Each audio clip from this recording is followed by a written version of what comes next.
1728चं घनमूळ 3 सेकंदात काढता येईल का? किंवा 12चा घन आपल्याला काढता येईल का? आजचा व्हिडिओ शेवटपर्यंत बघितला तर तुम्ही घन आणि घनमूळचे मास्टर व्हाल. नमस्कार विद्यार्थी मित्रांनो, भाग 1 मध्ये आपण वर्ग आणि वर्गमूळ शिकलो. तर विद्यार्थी मित्रांनो, आज आपण घन आणि घनमूळ कसं काढायचं ह्यासाठी काही ट्रिक पाहणार आहोत. तर चला विद्यार्थी मित्रांनो सुरुवात करूया. तर विद्यार्थी मित्रांनो, पहिला घन म्हणजे काय बघा. घन म्हणजे काय? आता बघा, मी काय घेतलं, एचा घन, वरती जे 3 संख्या लिहिली म्हणजेच काय बघा, एचा गुणाकार मला किती वेळा करायचा आहे विद्यार्थी मित्रांनो? 3 वेळा. किती वेळा करायचा आहे? 3 वेळा. तर बघा विद्यार्थी मित्रांनो, एखादी संख्या म्हणजेच काय, मी घेतली 3 ही संख्या, 3 गुणिले 3 गुणिले 3 म्हणजे एखादी संख्या. गुणाकारात जेव्हा मी 3 वेळा लिहिते तेव्हा जो काही गुणाकार येतो ह्या गुणाकाराला काय म्हणायचं? त्या संख्येचा घन. बघा 3 गुणिले 3 गुणिले 3 म्हणजेच काय आलं रे? 27. लक्षात आलं का? म्हणून काय लिहायचं बघा, 3चा घन बरोबर 27. काय लिहायचं? 3चा घन बरोबर 27. त्यासोबतच मी काय घेतलं बघा की दुसरी संख्या घेतली. हे पहिलं एक्झाम्पल. दुसरी संख्या घेतली 8 गुणिले 8 गुणिले 8. बघा 8 गुणिले 8 बरोबर काय येतात रे? 512. काय येतात? 512. म्हणजेच विद्यार्थी मित्रांनो, 8चा घन काय येतो रे? 512. काय येतो? 512. तर बघा विद्यार्थी मित्रांनो, आता ह्यामध्ये हा जो काही 3 आहे किंवा हा जो काही 8 आहे ह्याला काय म्हणतात रे? पाया. काय म्हणतात बघा? 3ला काय म्हणायचं? 3ला पाया. तर वरती असणारा जो काही हा 3 आहे ह्याला काय म्हणायचं बघा? जो बघा इथं लिहिते 8 हा पाया. तर जो काही 3 आहे 3ला म्हणायचं घातांक. काय म्हणायचं? 3ला म्हणायचं घातांक. लक्षात आलं का विद्यार्थी मित्रांनो? त्यासोबतच आता बघा, जे काही घन आहे म्हणजेच विद्यार्थी मित्रांनो, घन म्हणजेच काय? एखादी संख्या आपण काय घेतली बघा, एखादी संख्या गुणाकारात 3 वेळा आली, 3 वेळा आली तर गुणाकाराला, तर गुणाकाराला त्या संख्येचा घन म्हणतात. त्या संख्येचा घन म्हणजेच क्यूब म्हणतात. लक्षात आलं का विद्यार्थी मित्रांनो? म्हणजे एक संख्या आपल्याला किती वेळा लिहावी लागते? 1 2 3. लक्षात आलं का? आता बघा, हे झाले की आपण काय केलं रे, एक जी संख्या आहे तिचं आपण घन काढू शकतो. पण मला काय करायचं आहे, 2 अंकी संख्यांचा जर घन काढायचा असेल तर कसं काढायचं? तर बघा विद्यार्थी मित्रांनो, आता मी काय घेतलं बघा, 2 अंकी संख्यांचा घन काढायचा आहे मला. तर त्यासाठी एक सूत्र आहे. 2 अंकी संख्यांचा घन मला काढायचं आहे. तर त्यासाठी एक सूत्र आहे. काय आहे बघा ते सूत्र? तर ते सूत्र आहे ए अधिक बीचा घन बरोबर एचा घन अधिक 3a चा वर्ग बी अधिक 3ab वर्ग अधिक बीचा घन. लक्षात आलं का विद्यार्थी मित्रांनो? चला लगेच उदाहरण पाहूया. तर बघा विद्यार्थी मित्रांनो, मला काय करायचं आहे की मला जी काही पहिली संख्या मी घेतली काय आहे बघा, मला 12 ह्या संख्येचा काय करायचं आहे रे? घन काढायचा आहे. तर बघा विद्यार्थी मित्रांनो, मी 12 ह्या संख्येची फोड केली 10 अधिक 2. ह्यामधल्या 10ला मी ए मानलं. काय मी सांगितलं? हा जो काही 10 आहे त्याला मी ए मानलं आणि जो काही 2 आहे त्याला मी काय मानलं रे? बी. बघा विद्यार्थी मित्रांनो, आता हे जे काही सूत्र ह्या सूत्रामध्ये काय करायचे? ह्या 2 किमती ठेवायच्या. चला ठेवूया. आता बघा, एचा घन म्हणजेच आपल्याला काय करायचं आहे बघा, 10चा घन काढायचा आहे. काय करायचं आहे? 10चा घन अधिक 3. काय आहे? अधिक 3 गुणिले एचा वर्ग म्हणजेच काय येणार आहे? 10चा वर्ग. बी काय आहे रे? 2 गुणिले 2 अधिक पुन्हा काय येणार आहे? 3 गुणिले ए काय आहे रे? तर ए आहे 10 गुणिले बीचा वर्ग म्हणजेच काय येणार आहे? 2चा वर्ग अधिक काय येणार आहे? बीचा घन म्हणजेच काय येणार आहे? 2चा घन. काय येणार आहे? 2चा घन. लक्षात आलं का विद्यार्थी मित्रांनो? आता बघा, इथं काय आहे रे 10चा घन. तुम्ही म्हणाल अजून आम्हाला घन काढायला शिकवलेले नाहीत. बघा मी काय सांगितलं 10चा घन म्हणजेच काय करायचं आहे 10 ही संख्या किती वेळा करायची एकदा दोनदा तीनदा 3 वेळा जर त्याचा गुणाकार केला तर आपल्याला काय मिळतो घन. बघा मी काय केलं आहे 10चा घन काय येतो रे 1000. काय येतो 1000. 10चा वर्ग काय येतो रे तर 10चा वर्ग येतो 100.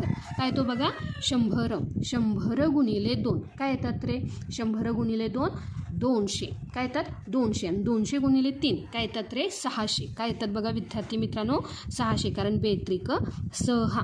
जर तुम्हाला वाटत असेल तर हा शून्य किती वेळा द्यायचा आपल्याला 3 वेळा. हा शून्य किती वेळाला 2 वेळा. आणि ह्या 2 संख्यांचा काय करायचा गुणाकार अधिक. आता पुढे काय आहे रे तर बघा इथे एकच शून्य. 2चा वर्ग काय येतो रे 4. 4 त्रिक काय झाले रे 12. आणि हा एकच शून्य म्हणजेच काय 120 अधिक 2चा घन काय येतो विद्यार्थी मित्रांनो तर तो येतो 8. चला ह्या सगळ्यांची करूया बेरीज. बघा एकक स्थानचा जो काही अंक आहे त्या बेरीज केली तर काय येणार आहे तो 8. मग आता दशक स्थानचा काय आहे 2 0 0 म्हणजेच इथं आला 2. त्यानंतर ना शतक स्थानचा हे 7 आणि इथं आला 0 म्हणजेच काय आलं इथं 7 आणि हा उरला 1 म्हणजे 12चा घन काय आला विद्यार्थी मित्रांनो 1728. लक्षात आलं का. जर तुम्हाला घन काढायचं असेल तर काय करायचं ह्या पद्धतीनं जायचं. ही एक ट्रिक आहे. लक्षात आलं का. 12 गुणिले 12 करण्यापेक्षा आपण काय फक्त किमती घातल्या तर हे सोपं पडतं. कदाचित गुणाकारामध्ये आपल्या काय होतात रे चुका होऊ शकतात. तर विद्यार्थी मित्रांनो तुम्हाला ह्यामध्ये वर्ग आहे बघा. हा वर्ग कसा काढायचा ह्या बाबतीत जर जाणून घ्यायचं असेल तर एकदा मराठी लेक्चरवालीला नक्की भेट द्या. कारण वर्ग आणि वर्गमूळ ह्याचा व्हिडिओ मी आधीच आपल्या चॅनलवर अपलोड केलेला आहे. लक्षात आलं का. तुम्ही म्हणाल 12 ही संख्या खूपच छोटी आम्हाला जरा थोडी मोठी संख्या घेऊन दाखवा ना. तर बघा विद्यार्थी मित्रांनो मी काय घेतलं रे मी घेतला 21. ह्या संख्येचा मला करायचा आहे घन. काय करायचं आहे घन. बघा आता मला फोड करायची. पहिल्यांदा संख्येची काय करायची रे फोड. काय केली मी 20 अधिक 1. ह्यामध्ये ए ची किंमत काय घेतली रे 20 आणि बी ची किंमत काय घेतली मी 1. लक्षात आलं का. चला ह्या सूत्रामध्ये काय करायच्या ह्या किमती ठेवायच्यात. बघा हे तर काय आहे एचा घन. काय आहे बघा एचा घन म्हणजेच काय येणार आहे 20चा घन अधिक 3 ए गुणिले एचा वर्ग म्हणजेच काय येणार आहे 20चा वर्ग गुणिले बी म्हणजे काय येणार आहे 1 अधिक 3 गुणिले काय येणार आहे ए म्हणजे काय आला 20 गुणिले एचा वर्ग बीचा वर्ग म्हणजेच काय येणार आहे 1चा वर्ग अधिक बीचा घन म्हणजेच काय येणार आहे 1चा घन. लक्षात आलं का विद्यार्थी मित्रांनो. सूत्रामध्ये किमती ठेवल्या. चला लगेच करूया. बघा 2 आहे तसा लिहिला त्यासोबतच. आता बघा तुम्ही म्हणाल इथं काय आहे रे 2चा घन. मग इथं 2 लिहून चालणार आहे का नाही. इथं काय लिहायचं आहे आपल्याला 8 कारण 2चा घन येतो 8. 0 किती वेळा लिहावे लागणार 1 2 3. 20चा घन काय आला रे 8000 अधिक. तर बघा विद्यार्थी मित्रांनो आता बघा 2चा वर्ग काय तो 4. लक्षात आलं का. मग 4 त्रिक 12 आणि इथं काय आहे रे वर्ग म्हणून काय आलं 12 आणि वरती काय येणार आहे हे 2 0. पहिल्यांदा मी काय केले ह्या 2 संख्यांचा काय केला रे गुणाकार.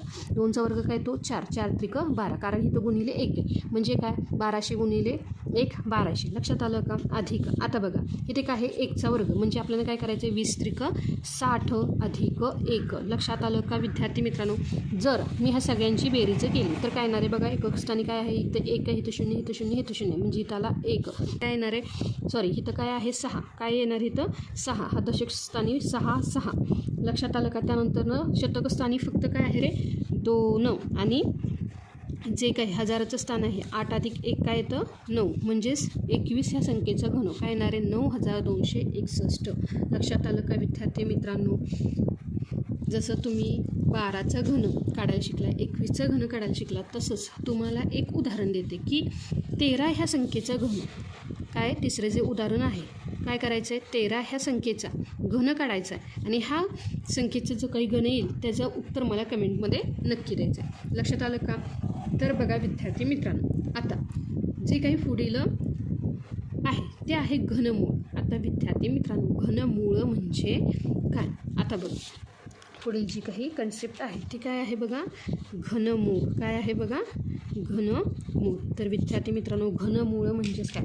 आता आपण एक संख्या घेतली. काय घेतली बघा तर मी संख्या घेतली 6 गुणिले 6 गुणिले 6. 6चा घन काय येतो रे 216. काय येतो बघा 216. लक्षात आलं का. म्हणून 216 काय आहे बघा 216 ह्या संख्येचं घनमूळ हे 6 येतं.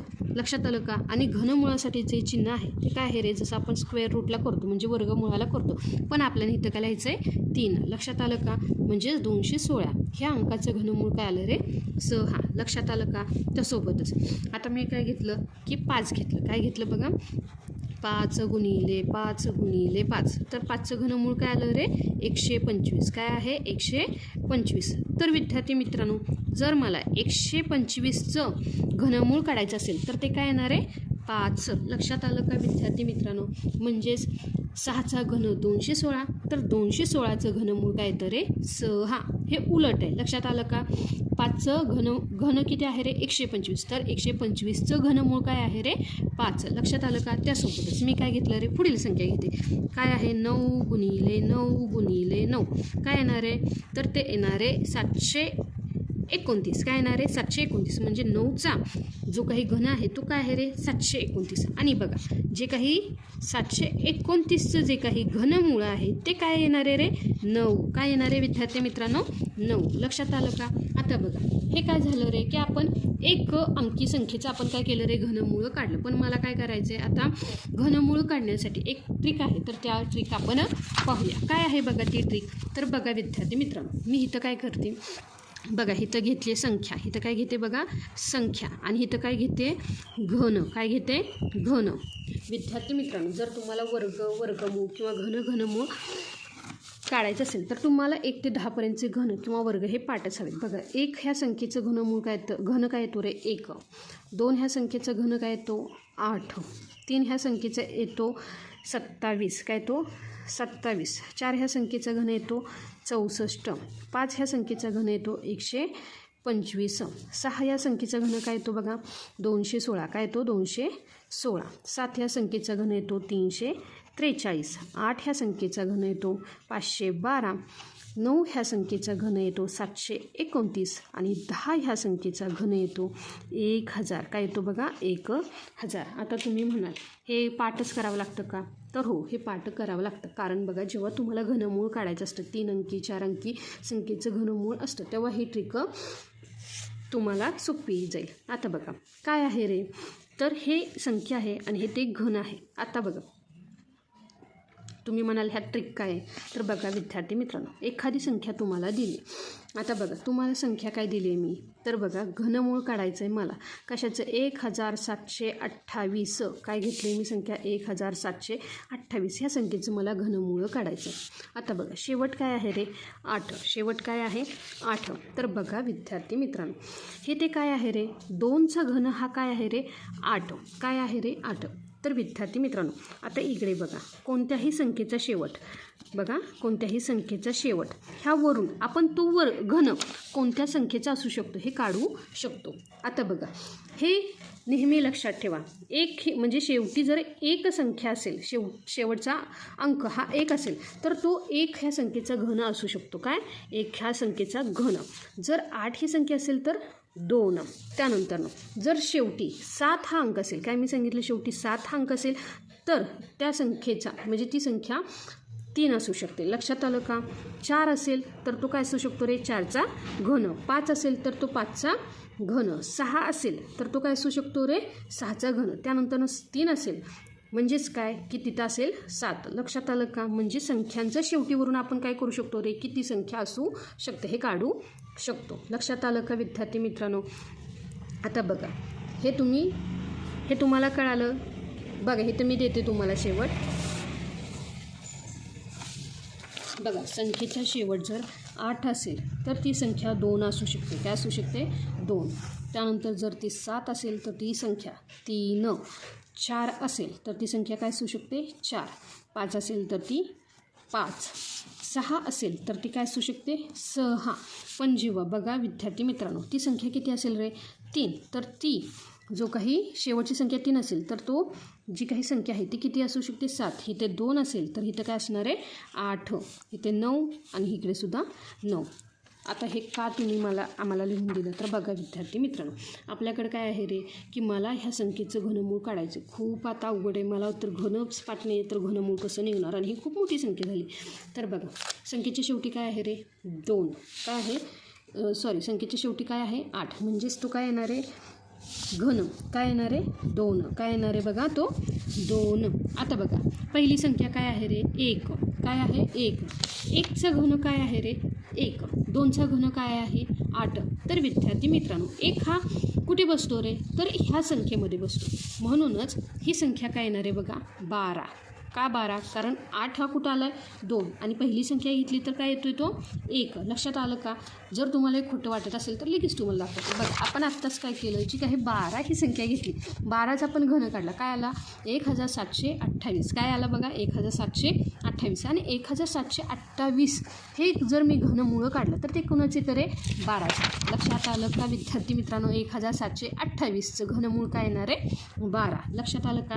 त्यासोबतच मी दुसरी उदाहरण घेतं. आता मी हेच उदाहरण काय घेतलं की तुम्हाला वाटेल की नाही हे चुकीचे काहीतरी सांगताय तुम्ही. तर त्यासाठी मी काय केलं पहिला त्याचा घन काढला आणि नंतर तुम्हाला घनमूळ दाखवलं. आता दुसरी एक संख्या घेतली. मी काय घेतली बघा तर विद्यार्थी मित्रांनो मी संख्या घेतली घनमुळामध्ये 2197. काय घेतली 2197. आता काढून दाखवा. शेवटचा अंक काय आहे बघा 7. काय आहे शेवटचा अंक 7. जर आपल्याला काय पाहिजे 7 तर तो घन 3चा असू शकतो. लक्षात आलं का. म्हणून मी काय घेतलं रे की इथं घेणार आहे तो अंक 3. आता बघा इथं काय आहे रे पहिला अंक हा 2 आहे. बघा विद्यार्थी मित्रांनो आता 1चा घन हा 1 आहे 2चा घन 8 आहे पण 8पेक्षा 2 कशी आहेत रे लहान म्हणून मला ही संख्या काय घ्यायची रे 1. लक्षात आलं का. तर विद्यार्थी मित्रांनो ह्या संख्येचा घन काय येणार आहे घनमूळ 13. लक्षात आलं का. 13चा घन 2197. जर तुम्हाला चुकीचं वाटत असेल तर नक्की एकदा ही जी पद्धत आहे ह्या पद्धतीने तुम्ही करून बघा 13चा घन तुम्हाला हीच संख्या मिळणार आहे. लक्षात आलं का. तुम्ही म्हणाल आता हे खूपच झालं पुढचं एखादं सांगा उदाहरण. तर बघा विद्यार्थी मित्रांनो मी काय घेतलं रे की एक संख्या घेतली 9261. ह्या संख्येचं मला काय काढायचं आहे घनमूळ. आता आला 1. शेवट काय आला बघा 1. म्हणजेच आपल्याला काय पाहिजेत रे तर जे काही शेवटचा अंक आहे तो इथं आहे 1 पण आता इथं आला काय रे 9. पहिला अंक आला 9. आता बघा इथे आहे 1 इथे आहे 8 म्हणजे 2चं घन 8 आहे पण 3चं घन 27 आहे ना म्हणजे 8पेक्षा 9 मोठे आहेत आणि 27पेक्षा 9 लहान आहेत. मग आता कोणती संख्या घ्यायची तर विद्यार्थी मित्रांनो तुम्ही संख्या घ्यायची 2. कारण काय आहे बघा 8 हे कसे आहेत रे 9पेक्षा लहान आहेत. काय आहेत लहान आहेत. तुम्ही म्हणाल मी इथं आता कुठला मधला अंक नाही ना कारण हे 8 आहे 8पेक्षा 9 मोठे आहेत ना. तर विद्यार्थी मित्रांनो तिथे तुम्हाला काय घ्यायचं रे 2. बघा विद्यार्थी मित्रांनो 21चा जर तुम्ही घन काढला तर तुम्हाला काय भेटेल रे 9261. लक्षात आलं का. तर विद्यार्थी मित्रांनो हे झालं काय 4 अंकी संख्या. त्यानंतर मी एक चौथं उदाहरण घेतले. काय घेते बघा आता संख्या मोठी घेते 10,648. ह्या संख्येचं मला घनमूळ काढायचं आहे. आता काय करायचं शेवट काय आहे 8. काय आहे बघा शेवट 8 म्हणजे संख्येचा शेवट 8 असेल तर तो घन कशाचा 2चा. तर बघा विद्यार्थी मित्रांनो इथं आपण काय घेतलं शेवटचा अंक. आता आपण काय घेतलं पहिला अंक 1 पण आता इथं 2 संख्या आहेत म्हणून इथं बघायचं आहे 10. काय करायचं आहे 10. जेव्हा आपल्याला काय होईल रे संख्या मोठी येईल तेव्हा आपण 2 अंक बघितले का कारण आपल्याला आता घनमूळ हे काय होणार आहे रे थोडंसं पुढे जाणार आहे. लक्षात आलं का. तर बघा आता मी काय केलं रे 1चं घन 1 आहे 2चं घन हा 8 आहे 3चं घन काय आहे रे 27. आता बघा 10 अंक कुठे येतो रे तर 2चं घन 8 आहे पण 3चं घन काय आहे 27 म्हणजे 8पेक्षा काय आहे रे तो मोठा आहे. लक्षात आलं का 10 अंक म्हणून इथे येणार आहे 2. काय येणार आहे 2. लक्षात आलं का. 22 हा काय आहे रे 10,648 ह्या संख्येचं घनमूळ आहे. लक्षात आलं का विद्यार्थी मित्रांनो. आता मी एक संख्या देते की 343 ह्या संख्येचं घनमूळ. त्यासोबतच एक मोठी संख्या देते 4 अंकी 4913 ह्या संख्येचं घनमूळ काय आहे हे मला कमेंटमध्ये नक्की सांगा. तर विद्यार्थी मित्रांनो आज आपण शिकलो घन कसा काढायचा घनमूळ कसं काढायचं. तर विद्यार्थी मित्रांनो आता रोज ह्याची प्रॅक्टिस करा आणि मॅथ्समध्ये काय करा रे स्पीड वाढवा. तुम्हाला हा व्हिडिओ आवडला असेल तर लाईक करा तुमच्या मित्रमैत्रिणीमध्ये शेअर करा आणि मराठी लेक्चरवालीला सबस्क्राईब करायला विसरू नका. भेटूया पुढच्या व्हिडिओमध्ये. तोपर्यंत धन्यवाद.